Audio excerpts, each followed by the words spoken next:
Bismillahirrahmanirrahim. Assalamualaikum warahmatullahi wabarakatuh. Perkenalkan, nama saya Zuhrotul Nabila Safitri dari Prodi Akuntansi kelas karyawan angka 24G dengan NIM 0312524015 ingin mempresentasikan mengenai akuntansi untuk liabilitas lancar dan tidak lancar, yakni penurunan nilai serta penghentiannya. Yang pertama ada liabilitas lancar. Liabilitas lancar adalah kewajiban atau yang biasa disebut dengan utang yang harus diselesaikan dalam jangka waktu tidak lebih dari 12 bulan. Liabilitas lancar juga bisa disebut sebagai utang jangka pendek karena harus dibayar dalam kurun waktu 1 tahun. Penurunan dari liabilitas lancar atau impairment dapat terjadi ketika pelunasan utang jangka pendek, pengelolaan kas yang efisien, pengurangan kewajiban, dan konversi ke liabilitas tidak lancar. Pelunasan utang jangka pendek sendiri yakni pembayaran hutang dagang, pelunasan pinjaman jangka pendek, ataupun pembayaran biaya-biaya yang telah jatuh tempo. Kalau pengelolaan kas yang efisien, berarti penyelesaian liabilitas secara periodik menggunakan kas atau aktiva lancar lainnya.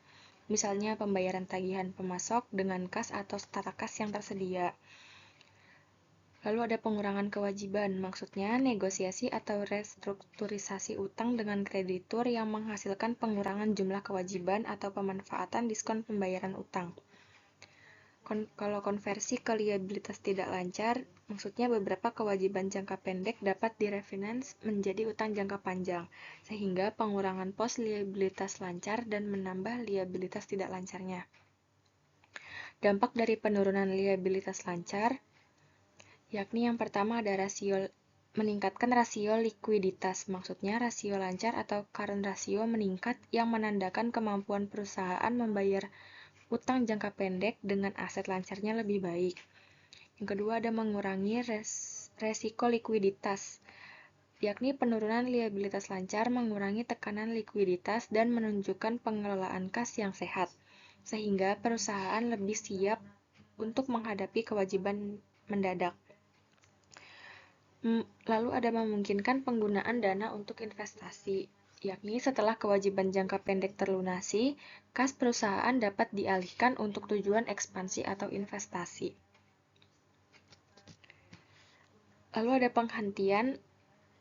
pengakuan atau derecognition liabilitas terjadi ketika kewajiban tersebut telah diselesaikan, dibatalkan, atau kadaluarsa. Contoh dari liabilitas lancar yakni utang usaha, utang pajak, utang biaya yang masih harus dibayar, dan bagian utang jangka panjang yang akan jatuh tempo dalam 12 bulan. Lalu ada liabilitas tidak lancar. Liabilitas tidak lancar sendiri berarti kewajiban yang harus diselesaikan dalam kurun waktu lebih dari 12 bulan. Dalam kata lain, berarti ini adalah utang jangka panjang. Penurunan nilai atau impairment pada liabilitas tidak lancar dapat terjadi dalam berbagai faktor, antara lain pelunasan utang jangka panjang. Pelunasan utang jangka panjang sendiri yakni pembayaran sebagian atau seluruh pinjaman jangka panjang sehingga saldo liabilitasnya menurun. Contohnya pembayaran cicilan pokok pinjaman atau pelunasan obligasi sebelum jatuh tempo. Lalu ada penghapusan utang oleh kreditur, yakni misalnya melalui negosiasi yang berujung pada pengurangan kewajiban atau pembatalan sebagian utang. Juga menyebabkan penurunan liabilitas tidak lancar.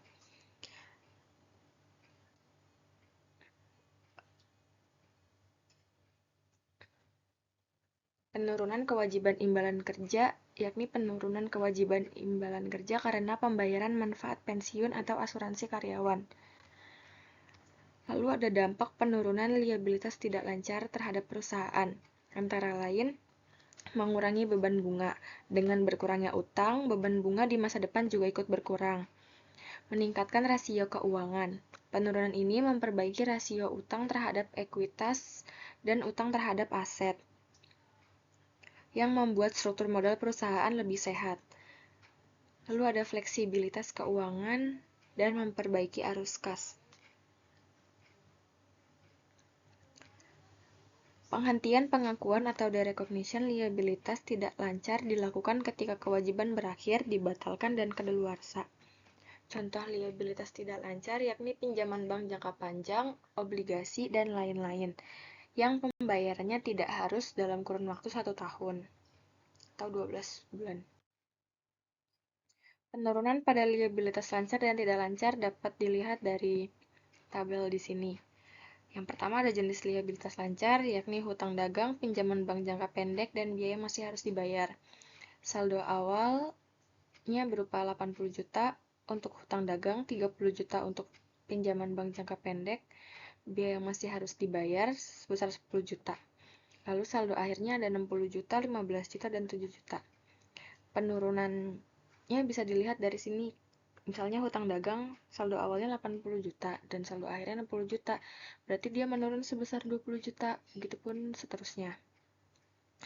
Lalu ada jenis liabilitas tidak lancar. Yang pertama ada pinjaman bank jangka panjang memiliki saldo awal 120 juta dan saldo akhirnya 100 juta. Maka penurunannya ada di 20 juta. Obligasi saldo awalnya 80 juta, saldo akhirnya 60 juta. Dan penurunannya 20 juta juga. Liabilitas imbalan kerja memiliki saldo awal 45 juta, saldo akhirnya 40 juta. Penurunannya sebesar 5 juta. Standar akuntansi yang menjadi rujukan atas perlakuan ini adalah PSAK 1 untuk klasifikasi liabilitas, PSAK 50 sampai 60 untuk instrumen keuangan, serta PSAK terkait penurunan nilai aset dari liabilitas. Penyelesaian liabilitas lancar adalah dibayar menggunakan aset lancar atau kas dan persediaan yang mudah dicairkan.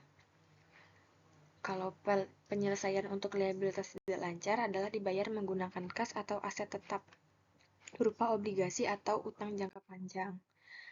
Lalu dilanjut dengan contoh soal. Yang pertama ada pengakuan utang bunga wesel. PT Willis mempunyai wesel bayar sebesar 20 juta dengan bunga 12% per tahun. Hitung beban bunga untuk 30 hari jika periode perhitungan bunga adalah 360 hari. Yang pertama kita harus mencari beban bunganya terlebih dahulu. 12% dikali 30 dibagi dengan 360 dikali 20 juta didapat 200.000 rupiah. 30 juta ini didapat dari beban bunganya sebesar 30 hari dibagi 360 itu karena perhitungan bunganya adalah 360 hari 12%, yakni adalah bunga 12% per tahun. Jurnalnya yakni beban bunga 200.000 rupiah terhadap utang bunga sebesar 200.000. Lalu ada contoh soal untuk liabilitas lancar. Pada 2 Januari 2024, PT Median Theory memiliki saldo utang usaha sebesar 100 juta rupiah. Pada tanggal 15 Januari 2024, perusahaan membayar 60 juta rupiah kepada pemasok. Catatlah jurnal penurunan liabilitas tersebut. Di sini jurnalnya utang usaha terhadap kas sebesar 60 juta rupiah.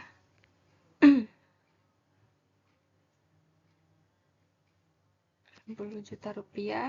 Lalu yang kedua ada PT Berlian Tambang memiliki wesel bayar sebesar 50 juta rupiah yang jatuh tempo pada 31 Mei 2024. Pada saat jatuh tempo, PT BT ini melunasi seluruh wesel tersebut beserta bunga sebesar 2 juta rupiah. Lalu buatlah jurnal penghentian pengakuan liabilitas lancarnya. Di debit ada wesel bayar dan beban bunga sebesar 50 juta dan 2 juta. Lalu di sini ada kasnya 52 juta.